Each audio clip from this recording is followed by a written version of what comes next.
There's two types of investors in Tesla, Carolyn. There's the investors who see Tesla as a car company, and there's those who believe Elon Musk's vision about autonomy, about robotics, about AI.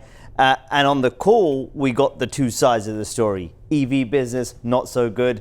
Great future and excitement around autonomy, cybercab, and everything else in between as well. But the market was very much focused on that EV story, and we saw a decline in deliveries, we saw a decline in auto revenue as well. And that's a big issue at this point for the company, because they're facing increased competition across all markets, particularly from the Chinese players and also some of the traditional automakers jumping into EVs. There hasn't been a new model on the market for some time, or a new sort of revolutionary new model. Now, one of the, I guess, points that the market's focused on is this affordable car that's been promised for some time, and that Tesla promises will come into mass production in the second half of the year. And the hope is that could reinvigorate some of these sales, a more affordable market to compete, particularly in markets like Europe, with some of these Chinese EVs as well. So interesting on that front. In terms of the future-looking stuff, the robotics, the autonomy, Elon Musk was talking about robo-taxis, and they are doing the trials out in Austin, Texas at the moment.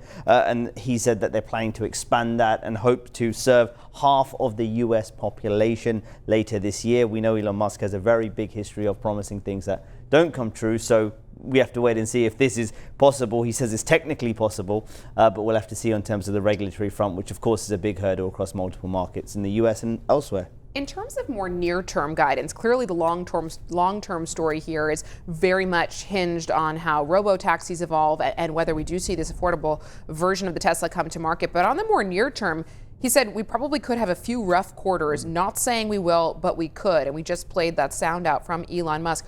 What do you do with that guidance as an analyst, as an investor? Yeah, and I think part of that stems from this scrapping of this $7,500 EV tax credit as part of the big, beautiful bill. Part of it also is around Tesla having to move supply chains around to deal with some of the tariff uncertainty. And you heard the CFO say that there's going to be a limited supply of Teslas in the US this quarter, and that they can't guarantee orders on Teslas made later in August and beyond as well. What was interesting was this note from Morningstar overnight, and they said they were talking about the guidance that we had initially heard, which was deliveries would grow in 2025, but they said that they interpret the no guidance given by management as a signal that they are no longer forecasting volume growth. So it's sort of a bit reading between the lines in terms of guidance. I think a lot of people aren't expecting those deliveries to grow this year, and perhaps reading into that tough quarter ahead statement as well from Elon Musk.